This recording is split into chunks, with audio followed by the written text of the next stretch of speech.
Um, in 1994, I was appointed President Clinton's special representative to the Sudan. I was not the ambassador. There was an ambassador in situ in Khartoum, very wonderful man. But my job was to try to get the negotiations on the war, the civil war that broke out for the second time shortly after our trip there in 81 and 2. And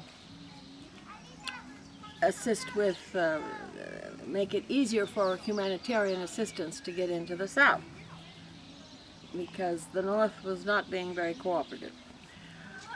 And there are two things I'd like to tell you about because they gave me new thoughts on our trip in the Sudan, which, by the way, when I went to meet the ambassador of the Sudan in Washington, D.C., as a new representative, there hadn't been a representative, and there never was after me either, but I went to call on him, and he ordered traditional tea, and then he said, well, have you been to my country? And I said, Ambassador, do you have a map of the Sudan? Oh And my he pulled God. down a map from behind his desk.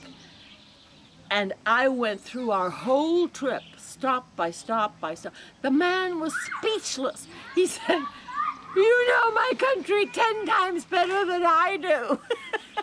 Okay, so here I am in 94, I think it was late 94, and I was doing the humanitarian assistance, working on that problem, and I'd flown to Lokichokio. Lokichokio is the checkpoint, the last checkpoint in Kenya before entering the Sudan.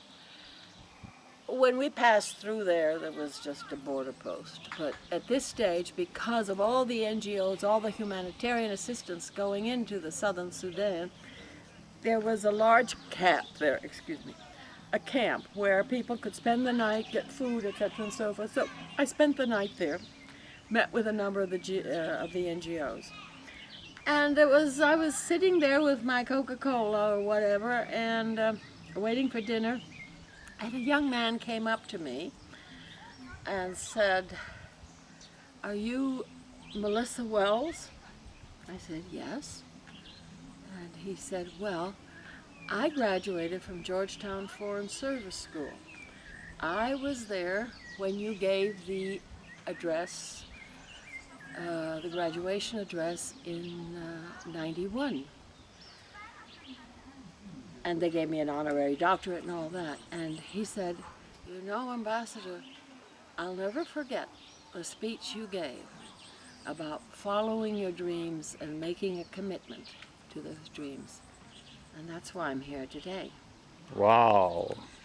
I tell you, I think I did burst into tears and I gave him a hug. I mean, it's amazing. You live your life and you have your dreams and you do your stuff. And then as you get older, these little bits and pieces come back to you and they make you feel so good.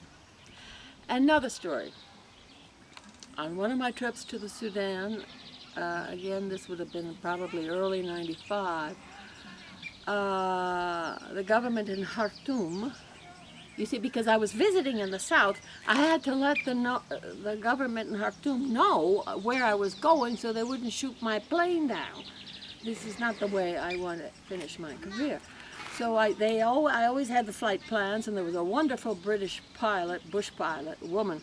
She'd flown the war zones in Angola, and she was flying me around southern Sudan. Great gal.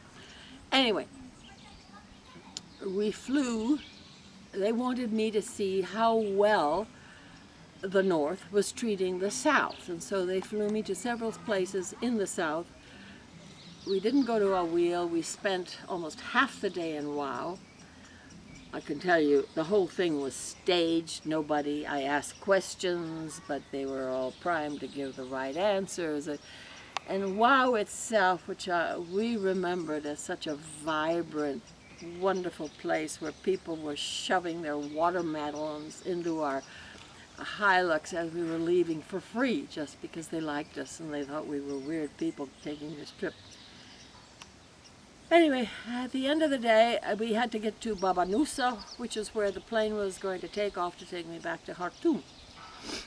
And they were hurrying because there was something called a maboob, which is a sandstorm approaching. I'd heard of maboobs, but I'd never seen one or been in one. We got to Baba Nusa, quickly got on the plane, said goodbye to everybody, and took off. And we circled, and I tell you, there's two things. One, I saw a cloud of dust. I mean, you couldn't see through it, of sand. We may have been several thousand feet up in the air at this point. It's a small plane. And trying to get away from the wind inside this cloud, you see, trying to keep away from it. And this thing just covers and you can't see, you can't breathe, nothing. But as we were scurrying out to get out from under this maboob, we flew over Baba Nusa, and I looked down and I saw the railroad tracks. I could see the track going off to Niala is the place on the Chad border. See? Francês. Tá. O senhor que é o senhor Cris? Sim, Telefone pro senhor. você fala que eu vou ligar daqui a pouco. Sim, senhor. Tá. Pega o número e fala. Sim, Sim. obrigado. And I could see the railroad tracks and the split. And I could see beyond. And there was waste, there was nothing. To the north, to the west, to the south, to the east. I mean, if you had to know which track to take, no roads, nothing. And I said, dear God, forgive me for having taken my family, you know, on an adventure trip. I love adventure. I mean, I never imagined if we'd taken the wrong track, we wouldn't any of us be here today. Immediately, I didn't hear a voice. Immediately, it was like someone speaking to me and said, if you could see everything I see, you wouldn't make a move. That was the end.